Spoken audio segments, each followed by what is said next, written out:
안녕하세요. 도란도란북스의 잔쌤입니다. 오늘은 한글날을 기념해서 만들게 되는 영상이 되겠는데요. 훈민정음, 곧 오늘의 한글을 창제해서 우리 글자 한글의 우수성을 기리기 위해 국경일 1926년 음력 9월 29일로 지정된 각약날이 그 시초이며 1928년 한글날로 개칭되었다고 합니다. 강복 후 양력 10월 9일로 확정되었고 2006년부터 국경일로 지정되었다고 하네요. 훈민정음은 세종대왕 25년 곧 서기 1443년에 완성하여 3년 동안의 시험 기간을 거쳐 세종 28년인 서기 1446년에 세상에 반포되었다고 합니다. 한글은 자연 발생적으로 생긴 것이 아니라 세종대왕이 주도하여 창의적으로 만든 문자인데 지극히 과학적이고 합리적이어서 세계 문화 역사상 그 짝을 찾을 수가 없다고 합니다. 한글만큼 우수한 문자가 또 없다는 것을 세계가 모두 인정하고 있는 것을 얘기하는 거 아닐까요? 이러한 한글의 창제로 말미암아 우리는 문자가 없어서 남의 글자인 한자를 빌려다가 우리말을 중국말 문법에 맞춰 쓰던 불편을 벗어버리고 자유롭게 표현을 할 수 있게 되었고 각 분야에 걸친 발전을 이루어 세계의 유수한 나라들과 어깨를 겨루게 되었습니다. 한글날은 이러한 한글의 창제와 반포를 기념하고 한글의 우수성과 공로를 기리는 날입니다. 라고 사전에 써있네요. 한글 하면은 세종대왕이 떠오르기도 해요. 근데 재미있는 사실은 한글이 창시되었다고 해가지고 바로 사용하지는 않았어요. 조선시대 말 고종황제께서 한글을 사용할 수 있게끔 발포를 하셨거든요. 이 발포를 통해서 한글을 이제 사용할 수 있는 계기가 되었는데 안타깝게도 일제강점기의 시간을 지내면서 한글을 많이 잃어버리게 되었고 또 조선어학회에서 이것을 복원해서 우리 말모의 영화 보신 적 있죠? 거기서 보면은 많은 분들이 정말 어렵게 표준 국어 사전을 만들어서 한국 사람들이 쉽게 글을 이해할 수 있도록 지켜왔는데요. 이러한 한글이 있었기 때문에 우리나라에 큰 발전이 있었다는 거예요. 글은 말과는 달라요. 말은 상대방과 만났을 때 자신의 생각과 이념들을 이렇게 쉽게 말하는 것을 할 수 있는 거잖아요. 근데 상대가 만약에 멀리 있다면 어떻게 할까요? 전달하려는 내용이 아주 먼 곳에 있다고 하면은 뭐 지금이야 인터넷이 있고 웹캠이 있고 뭐 줌도 있어가지고 여러 개의 어플로 통해서 사람들과 대화를 할 수 있지만 그 대화를 통해서 끝인가요? 기록을 해야 되죠. 기록을 하기 위해서는 뭐가 필요하죠? 네, 맞아요. 바로 글자가 필요해요. 글자가 없으면은 기록을 할 수가 없어요. 기록을 할 수 없다는 것은 역사를 남길 수 없고 우리 사람들이 어떻게 살아왔는지에 대한 것들을 전혀 알 수가 없어요. 우리가 최초 문명이라 할 수 있는 게 메소포타미아 문명이라고 하잖아요. 메소포타미아 문명을 우리가 지금까지 알 수 있게 된 거는 2만 개가 넘는 석판들이 있었기 때문에 그 석판에 쓰여진 글자, 큐니폼의 상형 문자들이 있었기 때문에 그것을 고고학자들이 연구하고 역사학자들이 그것을 또 연구하면서 그때 당시의 역사를 알게 된 거 아닐까요? 이렇듯 글자가 내포하고자 하는 것은 정말 많은 것을 의미해요. 근데 이런 우수한 한글이 과연 여기서만 끝일까요? 아니에요. 제가 도란도란북스를 하면서 알게 된 사실은 이 한글에 대한 소리 글자라고 하는데 정확히 우리가 소리 글자로 사용하고 있는가 라는 것을 조금 다시 한번 더 생각해 보게 되는 것 같아요. 우리 한국 사람들은 원래 태어났을 때부터 한글로 말하고 한글로 쓰고 하니까 이 한글 글자에 대한 소리에 대한 것을 글쎄 이렇게까지 소리라 그냥 글자지 의미를 전달하는 글자지 이게 꼭 소리로서 사용될까 하는 생각을 가질 수도 있을 것 같아요. 근데 국어 선생님들과 국어학자들의 이런 논문들을 보면은 만약에 한글에 대한 쌍자음들을 같이 쓰게 됐다면은 아마 2만 개 이상의 소리를 만들어낼 수 있다고 해요. 2만 개 이상이 될 수도 있을까요? 저는 잘 모르겠는데 아무튼 논문을 살펴보면은 10,000개에서 20,000개의 소리를 만들 수 있다고 해요. 그럼 우리가 사용하는 한글에서 그러한 소리들을 찾아볼 수 있을까요? 없어요. 왜냐하면은 한글은 쌍자음 활용해야 소리 글자로 사용할 수 있는데 너무 복잡하잖아요. 그래서 의미성만 갖추기 위해서 다 추려내고 의미만 바르게 전달하기 위해서 오늘의 글자 한글인 것을 지금 사용하고 있는 것 같아요. 근데 도란도란 파닉스에서 우리가 공부했듯이 영어는 음소로 공부해야 된다고 하잖아요. 한글은 근데 음소가 아니라 음운으로도 충분히 글자의 소리와 뜻과 의미를 지녔기 때문에 그렇게 중요한 필요성을 못 느껴요. 그러다 보니까 음운을 위주로 영어를 가리키게 되거든요. 음운으로 가리키게 되니까 글자가 짧을 때는 인지되는 것들이 쉬운데 글자가 점점 길어지고 문장이 길어지면 길어질수록 한국 분들은 눈으로 거의 읽어요. 그리고 읽는 것을 소리내서 읽는 분들을 크게 많이 볼 수가 없어요. 유튜브 영상으로 보면은 AI 로봇 음성으로 예를 들어서 my name is John. Nice to meet you. It's good to see you again. How's your day today? 약간 톤이 없는 액센트들이 되게 많잖아요.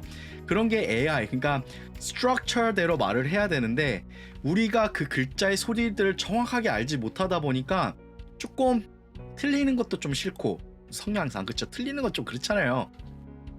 그러다 보니까 읽는 것보다는 말을 잘해야 되겠다. 말을 잘해야 되면 또 회화를 해야겠다. 근데 회화를 하게 되면 어떻게 해요? 대본을 보지 않아요? 문장 읽지 않아요?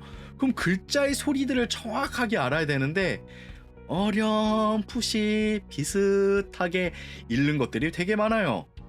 그러다 보니까 처음에는 문제가 되지 않았던 것들이 문장의 길이와 문단의 길이가 점점 길어지면 길어질수록 아리송한 거예요. 도대체 이거 어떻게 읽는 거야? 이런 소리들은 어떻게 나는 거지?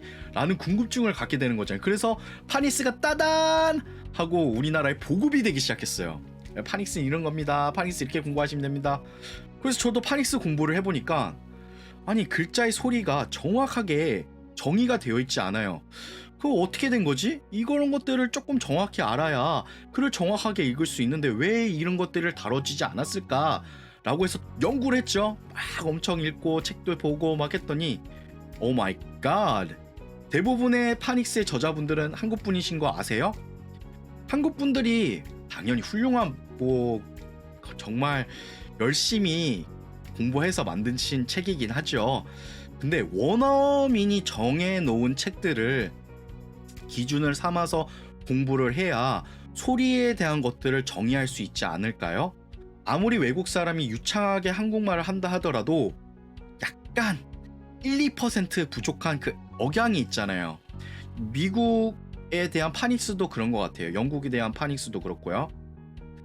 그럼 이러한 기준들이 필요한데 우리는 그러한 기준으로 공부하고 있는가?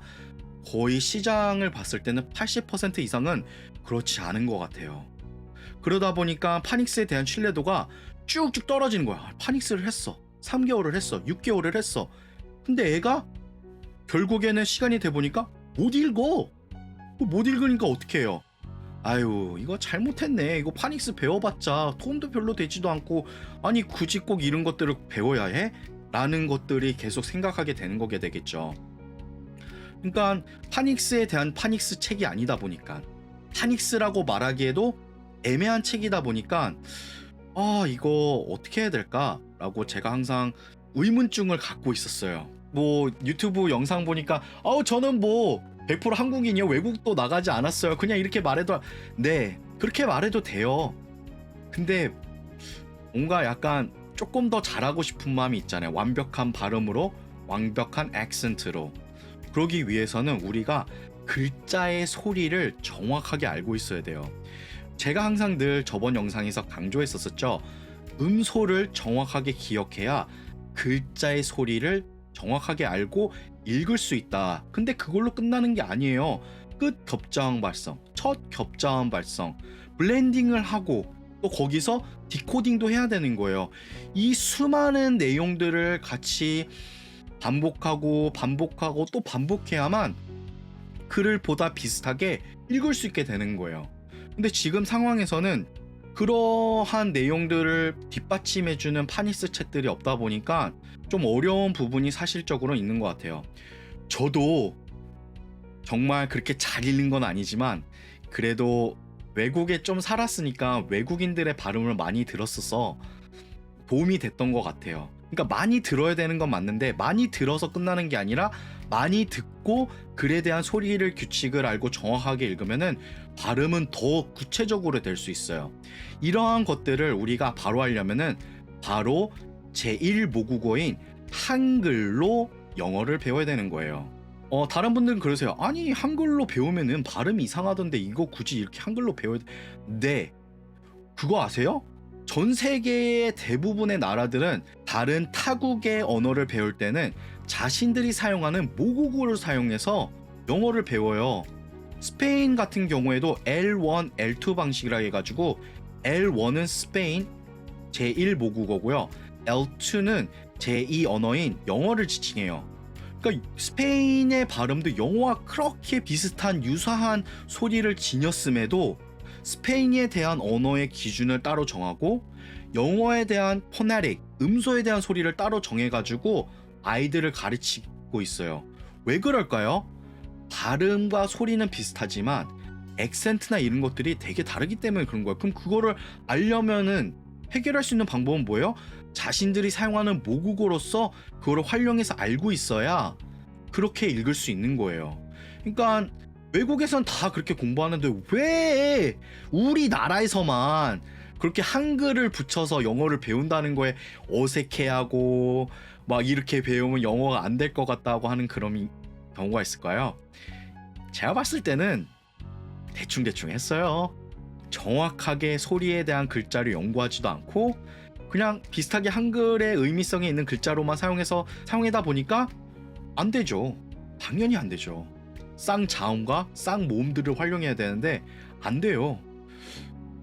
어쨌든 이러한 불편한 진실이라 할까요? 불편한 사실들 때문에 어려움들을 조금 더 극복하기 위해서 이러한 글자들을 조금 더 정확하게 인지하기 위해서 제가 이 도란도란 북스를 만들게 된 거예요. 아직 책들이 많이 나오지 않아가지고 제가 하는 영상들이 그렇게 막 이게 도움이 있어? 막 이렇게 할 텐데 아마 제가 포네릭, 음소에 대한 것만 좀 정리를 하게 되면은 이러한 소리 규칙들이 있구나 하고 좀 언젠가는 좀 이렇게 끄덕여 주시는 분들도 계시지 않을까 싶어요. 네, 이렇게 해서 한글의 577도를 맞이해서 이렇게 영상을 촬영하게 되었습니다. 이제는 우리 한글의 우수성을 여기서 끝내지 말고 다른 수많은 나라들과 같이 모국어를 기반으로 영어를 정복했으면 좋겠어요. 모국어로 공부해야 한글도 기억하고 영어도 기억하고 이거 이중학습 얼마나 좋아요. 바이링구얼이 되는 거예요. 너무 어릴 때 영어로만 공부하잖아요. 한글 다 까먹게 돼요. 좋아요. 안 좋겠죠? 그러니까 우리 한글로 같이 영어의 모든 소리들을 정복했으면 좋을 것 같아요. Conquer the language, conquer the world. 언어를 지배하는 자, 세계를 지배한다. 지금까지 도란도란 북스의 잔쌤이었습니다. 감사합니다. God bless you all. Bye bye.